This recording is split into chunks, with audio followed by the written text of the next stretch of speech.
Nous sommes dans le rubrique administrateur. Dans le rubrique administrateur, je vais expliquer réglage général. Les réglages généraux, ça ne sert à rien à vous de gérer ceci parce que le réglage général est c'est juste à nous les développeurs. C'est juste de que la configuration générale de votre logiciel est faite. Il n'y a rien à vous de faire à l'intérieur là. Sauf si c'est une licence à vie qu'on peut un peu entrer là. Mais il n'y a rien à paramétrer là. Donc ça ne sert à rien d'expliquer parce que au fur et à mesure qu'on explique, ça va vous troubler le cerveau et vous pouvez détruire votre logiciel. On va sur le rubrique gérer l'école. Je vais juste faire un sommaire, un par un, et après je vais expliquer avec démonstration.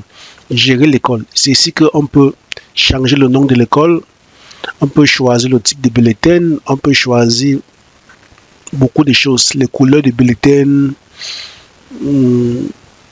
beaucoup de choses, on peut gérer ici. Ici, on peut effacer tout le système. Après avoir activé la licence, peut-être il y a les choses comme 37 étudiants, 2 enseignants, 1 employé et les revenus des tests. On peut effacer tous ces systèmes ici, mais c'est dangereux. On fait ça seulement quand vous êtes sur une version démo et vous voulez tout effacer pour recommencer votre école à nouveau. Ça, c'est programme d'examen. C'est tout qu'on fait les paramètres à ce que on dit que le pourcentage de notes, première évaluation prend quel pourcentage. Ici aussi, on définit le total de notes. Est-ce que les notes sont sur 20 ou sur 100? Tout ça, on définit ici. On définit si le bulletin a les coefficients, si ce n'a pas les coefficients. Paramètres de paiement, ce n'est pas important. C'est pour ceux qui travaillent au cloud. Quand on travaille au cloud, on pourra intégrer les paiements comme PayPal, Visa, tout cela. Oui, pour ceux qui sont au cloud, on pourra expliquer ceci. Paramètres SMS, même chose. Si vous avez des paquets SMS, c'est nous qui vont paramétrer à vous. On peut le faire à vous. Ça est réservé uniquement aux développeurs. Paramètres de messagerie pour les emails. Vous pouvez envoyer les emails à les employés, les emails à Yahoo, à Gmail avec celle-ci. Année académique, ici on configure l'année académique 2025, 2026, 2023, 2024, l'année scolaire. Rôle d'utilisateur, le rôle. Dans ce système, il y a la hiérarchie. Comme vous voyez tous les boutons ici, quand tu te connectes avec un compte spécifique, tous ces boutons peuvent disparaître. Il y a les comptes comme les comptes d'étudiants. L'étudiant a accès seulement à son bulletin. Il a accès seulement à son profil. Donc, quand tu te connectes peut-être comme un étudiant, tu vas avoir uniquement 5 boutons qui vont apparaître ici. Ça veut dire que chaque personne que tu crées, tu limites ce qu'il peut voir. Il y a les limitations, il y a la hiérarchie, il y a les permissions, il y a ce que tu peux voir, il y a ce que tu peux modifier, il y a ce que tu peux ajouter et il y a ce que tu ne peux pas supprimer. Donc, il y a le super administrateur, il y a les moyens, donc tout ça, c'est la permission. Donc, ici, vous créez assez de rôles de différents genres. Et là, maintenant, vous donnez les permissions. Qu'est-ce qu'il peut faire? Est-ce qu'il peut effacer? Est-ce qu'il peut ajouter? Est-ce qu'il peut modifier? Est-ce qu'il peut voir ce que ça fait? Gérer le super administrateur, ça, c'est pour quand vous avez plusieurs écoles. Ça est laissé au niveau des développeurs. Ici, gestion d'utilisateurs. Ici, vous pouvez gérer les gens qui sont connectés au système. Ça veut dire, avec ceci, vous pouvez désactiver un compte, vous pouvez activer un compte. Vous pouvez bloquer une personne pour que quand il se connecte, ça refuse. Réinitialisation du mot de passe. Avec ceci, quand vous avez l'accès, vous pouvez changer le mot de passe de n'importe qui dans le système. Réinitialiser le nom d'utilisateur, ça est rarement utilisé, mais vous pouvez changer le nom d'utilisateur. Information d'identification de l'utilisateur. Ça veut dire que dans ce système, vous pouvez voir tout le monde. Si par exemple, il y a 100 enseignants à l'intérieur, avec ceci, vous pouvez juste faire un filtrage et ça affichera le mot de passe et nom d'utilisateur de tous les enseignants. Ça va vous générer un fichier que vous pouvez partager, un fichier Excel de tout le monde. Si c'est pour les étudiants, s'il y a 100 élèves dans une classe, vous allez choisir la classe, ça va tout donner le mot de passe de tout le monde. Vous pouvez partager à eux. Journal d'activité, ça c'est pour la sécurité. Ça vous dit qui a été connecté au système, qui a fait quoi et quoi à cette heure. Gérer les commentaires, ça c'est les commentaires que les gens laissent, les parents, tout le monde. Sauvegarde de bases de données.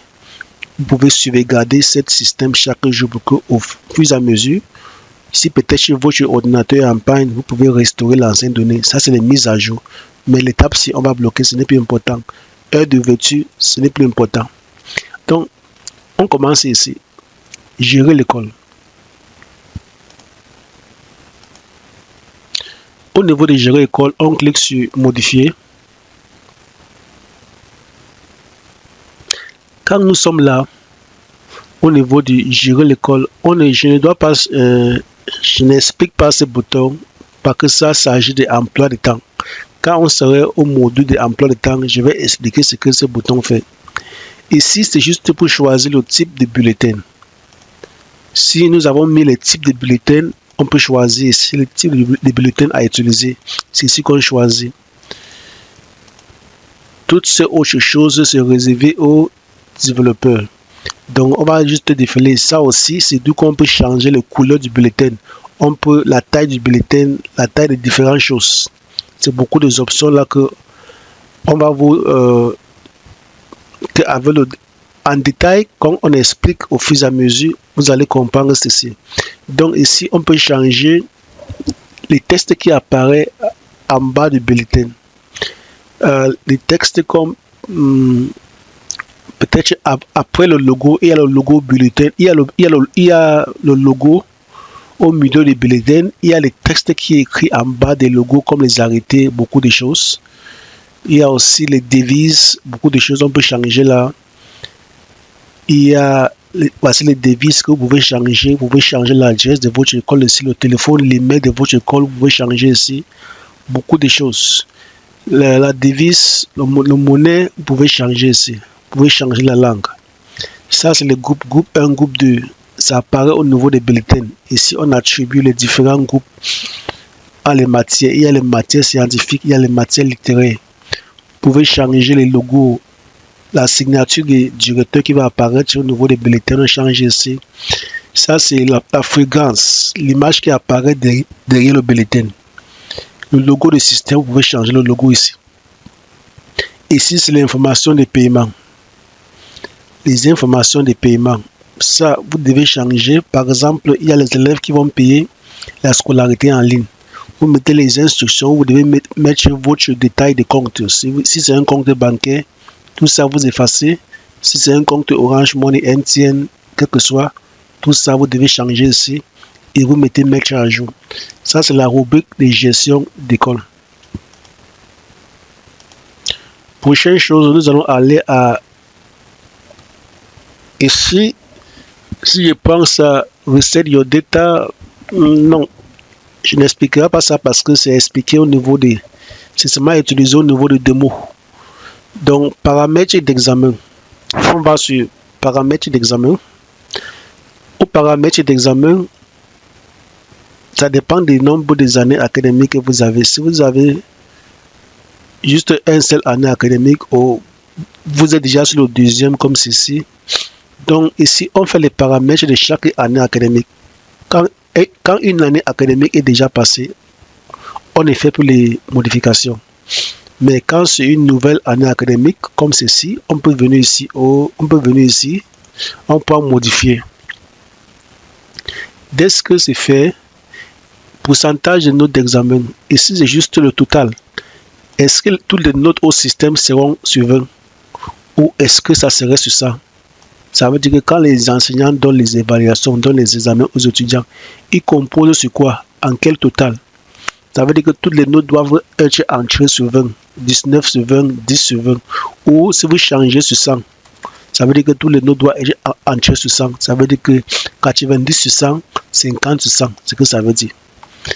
Ici en bas, ça c'est pour les écoles, ça c'est pour les collèges, les lycées. Ça veut dire que pour le premier trimestre, nous avons les examens qu'on compose, séquence 1, séquence 2. On peut prendre séquence 1, séquence 2 divisé par 2 pour avoir le moyenne ou pour avoir le moyen du bulletin du premier trimestre. Il y a aussi bulletin type 2. Quand on prend séquence 1, on prend séquence 2 plus Donc, on prend séquence 1, séquence 2 divisé par 2, plus séquence 3 pour donner premier trimestre.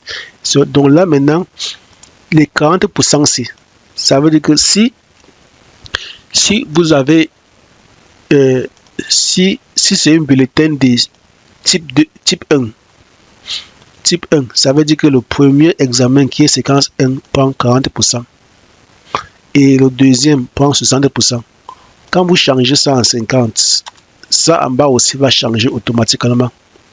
Donc si je mets là 40, ça. Si c'est le bulletin de type 2, ça veut dire qu'il y a séquence 1 plus séquence 2 ici. Et ça donne séquence 3. Ça veut dire que séquence 1 plus séquence 2 c'est 40. Ça veut dire que séquence 1 c'est 20, séquence 2 c'est 20. Et maintenant séquence 3 c'est 60. Donc on mélange ça et ça pour avoir la note finale. Envisager l'examen vite. Ça aussi c'est pour les écoles. Il y a les écoles que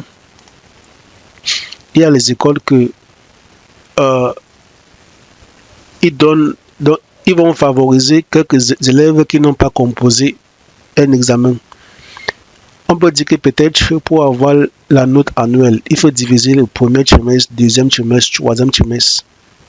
Donc, on va additionner premier trimestre, deuxième et troisième pour avoir la note annuelle. Mais il peut y avoir un étudiant qui n'a pas composé le premier trimestre. On a parlé de lui punir.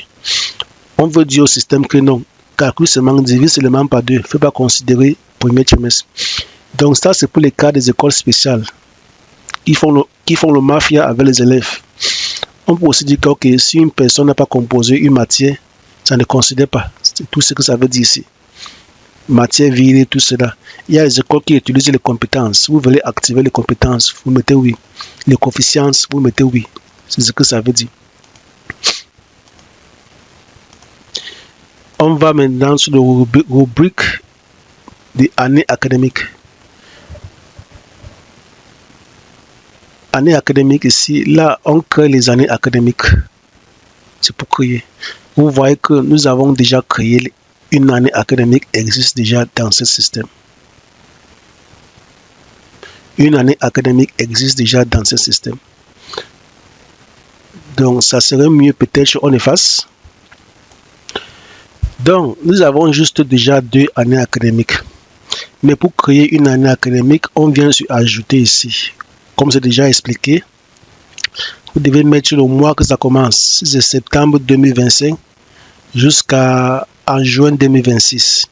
Comme ici, quand vous créez une année académique, vous devez activer l'année académique ici, comme ceci est actif. Quand vous voyez le tiret ici, ça veut dire que cette année est active. Donc, quand une année académique est active, il peut y avoir plusieurs années académiques. Ça veut dire que les anciennes années. Donc, c'est la section courant.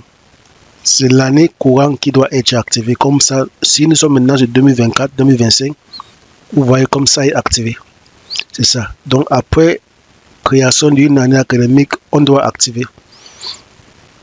Donc, on rentre au tableau de bord. Après ça, nous avons aussi le rôle d'utilisateur. Ça c'est le rôle. Avec le rôle, si on va avoir la permission pour modifier. Ok. Je vais donner la permission pour modifier.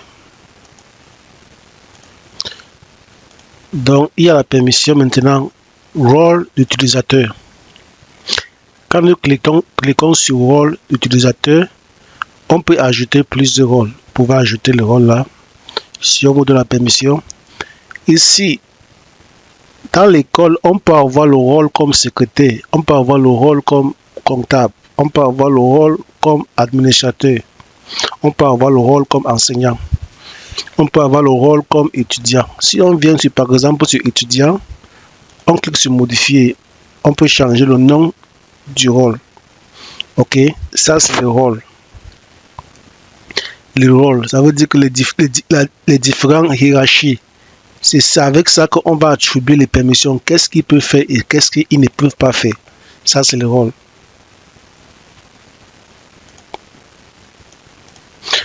Nous allons maintenant sur les permissions. Permission de rôle. Comme j'ai expliqué au niveau de rôle, on peut créer plusieurs rôles. Maintenant, nous avons nous avons un rôle peut-être d'étudiant. On vient d'où qu'il y a les permissions de rôle. C'est ici qu'on va décider. Quand l'étudiant se connecte, ça c'est les différents boutons. Ça c'est le bouton des paramètres. Ça c'est le bouton des langages. Ça c'est le bouton des administrateurs. C'est ce que ça veut dire. Ça c'est le bouton des justice ou ressources humaines. Il y a tout ça au tableau de bord. Ça c'est le bouton des enseignants. Ça c'est le bouton des présences, examen, librairie, transport, comptabilité, beaucoup de choses. Il y a tous ces boutons au tableau de bord. Et maintenant, ici, on interprète vue. Quand ça est coché, ça c'est les menus. Menu vue, menu ajouter, menu modifier, menu effacer. Ça veut dire que si un bouton en bas de vue est coché, ça veut dire que si une personne avec le rôle d'étudiant se connecte, il aura accès pour voir ça. Il peut juste voir. Si on coche ici, ça veut dire qu'il peut aussi ajouter une chose ici. Si on coche ici, ça veut dire qu'il peut modifier une chose. Et malheureusement, si on coche ici, ça veut dire qu'il peut même supprimer. On vient sur étudiant ici. Nous sommes toujours sur le rôle étudiant. Si par exemple, on vient sur ressources humaines, quand tu es connecté comme étudiant, est-ce que tu peux voir les employés du système? Si tu mets là, oui, ça veut dire que l'étudiant aura l'accès pour voir les employés de votre école. Est-ce que c'est normal? Je ne crois pas que c'est normal. Je laisse. Est-ce que quand une personne est connectée comme étudiant, est-ce qu'il peut voir les classes? Oui, il peut voir les classes, mais il verra seulement ces classes. Est-ce qu'il peut voir les sections? Oui, tout ça est coché. Vous voyez un peu.